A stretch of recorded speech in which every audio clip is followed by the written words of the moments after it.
É a nova estrela na constelação Star One, satélite Star One C3. O palestrante é o André Malvão. O André, ele é engenheiro eletricista formado pela Faculdade Estácio de Sá, no Rio de Janeiro. Trabalha desde 99 como gerente de contas na Embratel Star One. Já participa dos eventos da SET desde 2011. Enquanto isso, gostaria também de agradecer aos nossos patrocinadores, a Harris Broadcast, a Imagenharia, a Face Everts, a The Digital, a Avid, a CIS Group, a Embratel Star One, a Líder, a Lineup Unger, a Opic Telecom, a Ross Video, a Screen Service, a Sony, a Tektronix Videodata, a Telesat, a Ativa, a Grass Valley, o Inatel, a Lineup Axon, o STB, a SM Consultoria, também os nossos apoio institucional, a Universidade Positivo, a ERP, a Centeio, a CERT e a RPC TV. Por favor, Malvão. Boa noite a todos. Queria agradecer a presença de todos vocês que estão até agora aqui conosco, né? A Universidade Positivo, o pessoal da RPC e principalmente a SET, que nos proporciona esses congressos aí que só fazem ampliar os nossos conhecimentos. Bom, meu nome é André Malvão, eu trabalho como gerente de contas na Star One e eu estou há 15 anos já no mundo de satélites aí.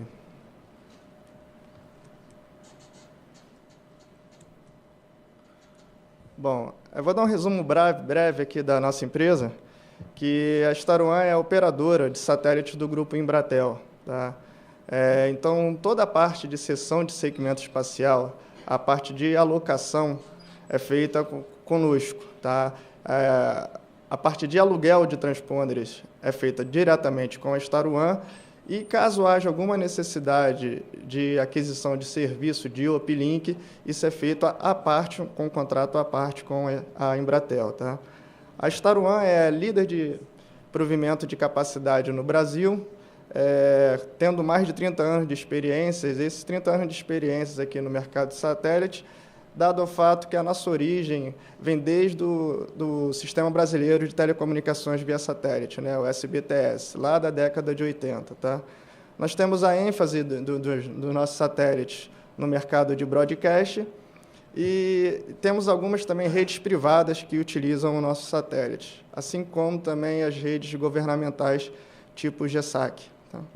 Nós temos o centro de controle do nosso satélite, certificados com a ISO 9001, que a gente entende que essa certificação ISO é, na verdade, uma necessidade, tá? E não um aperfeiçoamento de nossos processos de qualidade. Então, graças a essa necessidade e essa certificação que nós possuímos, nós temos a excelência no controle de satélite e isso nos proporciona um ganho maior na vida útil do satélite, porque a vida útil do satélite está diretamente relacionada ao consumo de combustível.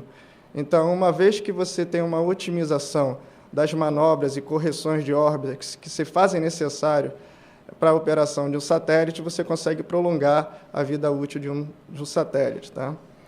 Nós também temos o nosso centro de controle de comunicações no Brasil. Os nossos centros de controles eles ficam localizados em Guaratiba. Temos a parte de controle do satélite, que a gente pode entender como a parte do controle do hardware do satélite, e temos a parte de controle de comunicação, que é, de fato, onde nós monitoramos as portadoras e as características do sinal. Tá? E, pelo 4º ano consecutivo, nós somos o destaque de infraestrutura para o Anuário de Telecomunicações. Infelizmente, não está aparecendo o mapa aí no fundo, mas essa é a nossa frota de satélites, está atualmente Nós temos o satélite C12, que, na verdade, somos alguns transponders que nós temos como payload. Tá? E esse satélite, hoje, é basicamente utilizado para a infraestrutura de rede da Embratel. Nós temos o satélite C1, C2, que são C1 e C2, na posição 65 e 70. O C3, que é o nosso satélite mais novo da nossa frota, ocupando a posição 75 graus. O B4 em 84 e o B3 em 92 graus. O B3 está atualmente em órbita inclinada. Na verdade, ele serve de backbone. Uma vez que o satélite chega próximo ao fim da sua vida útil, para você prolongar ainda um pouco o uso dele, você transfere esse satélite de órbita. Ele passa de uma órbita geoestacionária para uma órbita inclinada. E, com isso, você ainda consegue ter um ganho aí de 1, 2 anos de uso para ele. Tá? Então, ele serve também de infraestrutura para a rede da Embratel. Tá? E todas as nossas posições orbitais aqui, que é um ponto que, principalmente vocês aqui do Sul, têm que levar em consideração, é a posição orbital. Isso está diretamente relacionado à elevação das antenas de vocês. Tá? Então, nós consideramos que todas as nossas posições orbitais aqui são premium. Essa daí é a nossa capacidade satelital que nós temos disponíveis não, que nós possuímos, que, na verdade, a nossa ocupação está tão alta que está gerando atualmente em todos os nossos satélites em torno de 96%, exceto o C3, que veio aí acrescentar uma nova capacidade para a nossa frota. Tá? Então, você tem todo o descritivo das capacidades e tem aqui uma observação que é a banda X, que é pouco falado. Essa banda X aqui é uma faixa de frequência destinada a comunicações militares. Tá? Ela tem presente no C1 e C2, e é prático disso aqui. Você tem a missão de paz do Brasil na ONU, lá no Haiti, e eles utilizam toda a infraestrutura de telecomunicações utilizando a banda X de nossos satélites.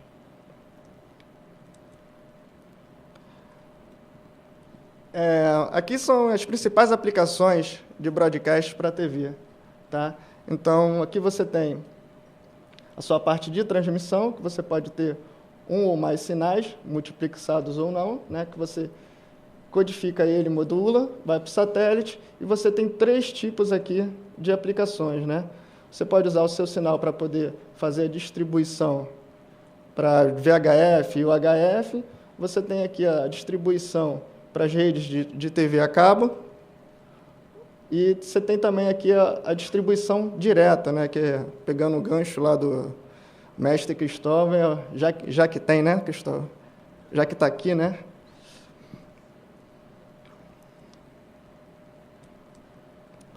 Bom, esse é o nosso satélite mais novo, Star One C3. Então, eu botei essa foto aí para vocês terem mais ou menos uma relação do tamanho, né, de uma pessoa próxima a ele, para vocês verem a dimensão que ocupa um satélite. Tá? E essa plataforma, né, é uma das maiores que possuem. Tá? E aqui eu tenho um vídeo, já que mostrar no videozinhos, eu tenho um vídeo aqui, uma animação, na verdade, do lançamento, para vocês terem ideia quais são os processos que ocorrem desde o lançamento até o posicionamento na devida posição orbital.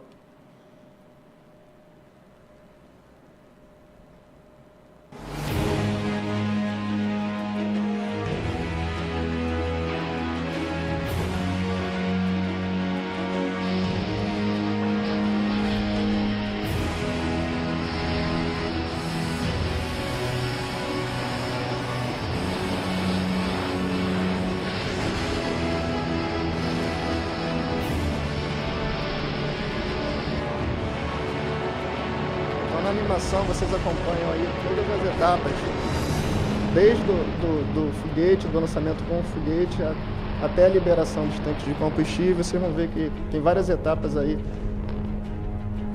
relacionadas aí ao lançamento do satélite. Tá?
isso aí é só uma animação, mas, na verdade, esse processo, até o posicionamento correto, dura, em média, 7 dias, tá? Porque quando você tem o lançamento, o foguete não leva o satélite até a posição orbital, porque um dos maiores custos do lançamento do satélite é o combustível do foguete.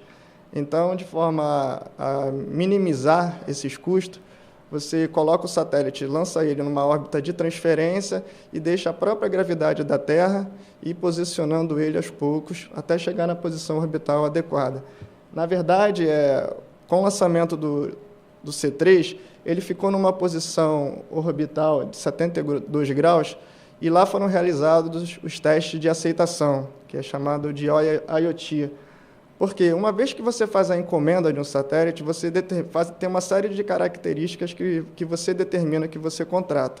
E você tem que se certificar que após o lançamento, e todos os processos relativos ao lançamento, né, estão de acordo, posteriormente a isso, estarão de acordo com aquilo que realmente você contratou. Então, esses testes de aceitação do satélite ainda duraram ainda em torno de 1 mês para você certificar, simular possíveis falhas, tudo disso foi feito para poder você maximizar, né, o uso do satélite e ter certeza que realmente é aquilo que você contratou. Tá? Eu esqueci de dar uma boa notícia para vocês, que dado o fato que o Cristóvão já deu uma abordagem grande em cálculo de enlace, eu dei uma otimizada na minha apresentação e eu espero, na média de 20 minutos, terminá-la. Tá? Bom, essas são as características técnicas do nosso satélite. Tá? A posição orbital dele ocupando 75 graus. Ele possui 28 transponders em banda C, transponders esse de 36 MB, 16 transponders de 72 MB para a banda KU. Tá? Aí a RP típica aqui que nós consideramos é a RP padrão, vamos dizer assim, para um transponder com 40 dBW de cobertura Brasil de 40 dBW. E para a cobertura Brasil, para a banda KU, você tem 50 dBW, e a cobertura andina você tem 49 dBW. O G sobre T, a RP, só voltando aqui, a RP, na verdade, quando a gente fala de RP, quer dizer a potência que o satélite vai transmitir o teu sinal para a Terra. Tá? E o G sobre T é o caminho inverso, é a subida da tua estação terrena para o satélite. Tá? Então, tudo isso, né, tanto a RP quanto o G sobre T tem que ser levado em consideração na hora de fazer o cálculo de enlace e escolher as melhores características da portadora. São o fluxo de saturação dos nossos transponders. A polarização é linear, tem as frequências de bícono, e o fabricante, que é a Orbital Science. O C3 é o único satélite que nós possuímos com esse fabricante. Tá? É uma empresa americana. Tá, aqui estão os mapas de cobertura do G sobre T do satélite. Então, vocês podem verificar que ele foi bastante otimizado para o Brasil. Isso é um transponder típico, tá? Volta a frisar isso. Você vê que você tem o maior ganho justamente no Brasil de forma a otimizar aqui o uso dos transponders. Essa é a VGS. A relação de hoje. Você vê aqui, só nesse ponto aqui de Brasília, você tem um ganho um pouquinho melhor. Tá? Inclusive, ele também pega parte da Argentina, né? Apesar de ter um processo de regulatório em andamento aí de land right. E essa é a cobertura de descida do satélite. Né? E, na verdade, você tem essa cobertura aqui maior, que para um AVG de 0, ela apresenta 40 dBW, e essa cobertura vai variando de acordo com a região. Tá? E vocês podem reparar aqui que você tem uma cobertura um pouco maior aqui, para que nós consideramos a Amazônia Azul, né? E entre elas está inserido aqui o pré-sal. Então, esse satélite ele tem uma cobertura muito boa para toda essa região. Então, caso haja alguma necessidade de distribuição de sinal para essa região, nós podemos atender satisfatoriamente. Essa é a cobertura para a banda KU, para o Brasil. Tá? Nós temos aqui, você pode verificar que temos aqui, esse único ponto aqui foi para atender uma estação do GESAC, que está lá. Então, nós tivemos que fazer uma modificação no nosso footprint para poder atender, foi uma exigência do governo, um acordo com o governo, para poder atender uma estaçãozinha que está lá na ilha de São Pedro, São Paulo, se eu não me engano. São Pedro, Paulo. Essa é a cobertura da ERP Brasil, destacando mais uma vez a cobertura para o pré-sal e as várias características da cobertura. Esse mapa aí, ele pode ser mais detalhado de acordo com a região, né, que você vai utilizar, tanto para a região de subida e a região final de distribuição do seu canal. Nós temos um outro diferencial nesse satélite, que ele tem uma cobertura específica para a região andina. Tá? Então, você vê aqui que tem uma região aqui do Brasil, que é Rio, São Paulo e Guaratiba, obviamente, que é para poder você fazer a monitoração do sinal do satélite, das portadoras do satélite, e a cobertura andina em si. E com um pedacinho lá de Miami, né? Ocupando um pedacinho lá em Miami.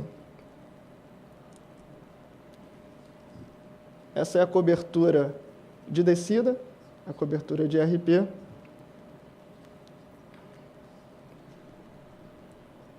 Bom, uma vez que nós temos aí vários operadores de satélite, nós temos que procurar ter algum diferencial, tá? E a Star One, ela absorveu essa ideia e ela luta muito por isso, para poder a gente ter um bom suporte, apresentar um bom background aí para todos os nossos clientes, tá? Então, a gente consegue proporcionar aí um suporte da nossa engenharia em relação à elaboração do cálculo de enlace, link budget e até acompanhamento de algum problema, algumas anomalias que venham a ocorrer durante o uso do satélite, tá? Nós temos o nosso atendimento técnico lá em Guaratiba, 24 horas por dia, 7 dias por semana. Atendimento esse em português, você fala diretamente com especialistas em língua portuguesa, tá? A monitoração contínua dos principais parâmetros das portadoras que trafegam no satélite. O que eu consigo medir lá por Guaratiba? Eu meço a sua RP, meço frequência, meço banda ocupada, meço banda alocada e consigo até monitorar a taxa que vocês estão utilizando, tá? E também conseguimos realizar pesquisas de interferências ou qualquer outro tipo de anomalia. Nós somos um dos poucos centros no hemisfério sul que possuem um sistema de detecção de interferência. Nós fazemos parte de um órgão internacional, que é a SUIRG, que elas só estão empenhadas em combater e mitigar a incidência de interferência no meio satélite, que, de certa forma, é um fato crítico, porque é um meio compartilhado, né? Então, se você tiver problema de interferência, você afeta todo mundo. Essas aqui são algumas telas do nosso suporte lá. Eu tenho uma base de dados aqui com em torno de 4.000 portadores, 4.000 sinais monitorando. E eu faço dois tipos de monitoração. Eu faço a monitoração contínua, que, de acordo com a característica da portadora, eu tenho um tempo de medição. Ou eu monitoro ela a cada 15 minutos, de acordo com a característica dela, de acordo com a exigência do cliente, ou posso monitorar ela em períodos maiores. E também tem a monitoração instantânea. O técnico liga lá para o nosso centro de operações e, na hora, lá o nosso especialista vai poder medir todos os parâmetros dos sinais de vocês, tá? Então, dado o fato que eu fico monitorando constantemente os sinais, as portadoras, eu consigo fazer uma análise do teu sinal, fazer uma análise de tendências aqui, e facilmente eu consigo identificar problemas de desapontamento, problemas de quedas intermitentes. Então, tudo isso fica registrado. Se vocês repararem aqui, isso aqui são quedas. Então, às vezes você fica achando que há algum problema no satélite, mas, na verdade, é alguma coisa no uplink de um cliente que pode ocorrer um problema que está atenuando o sinal em determinados momentos, em determinados períodos.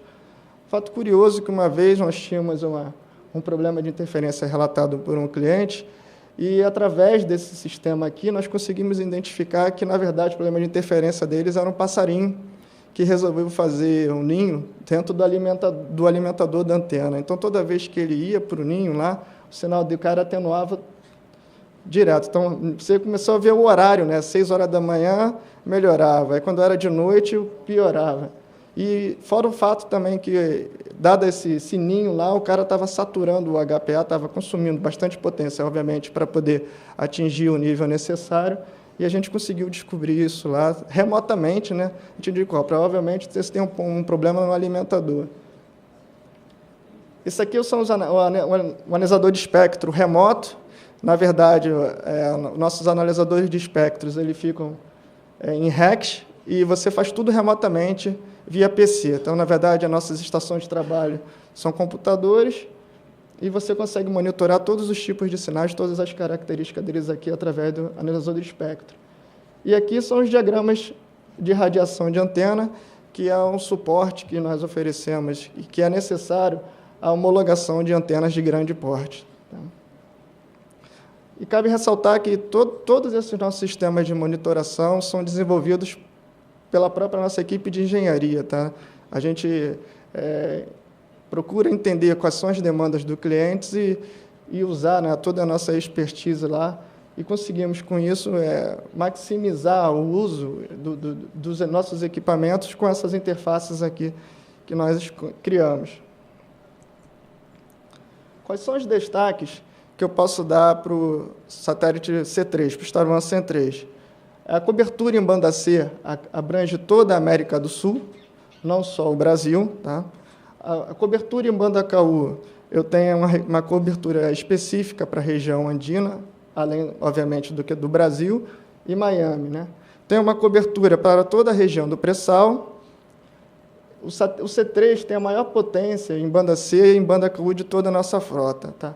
Só para exemplificar isso, em relação ao B4, que por acaso está sendo utilizado aí para a distribuição desse evento aqui no Brasil todo, eu tenho, em média, no pior caso, em relação ao B4, um ganho de 3 dB usando o satélite C3. Tá?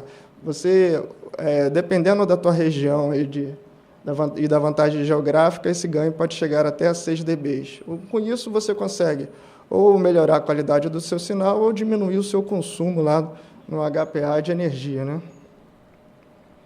E a vida estimada do nosso satélite até 2028.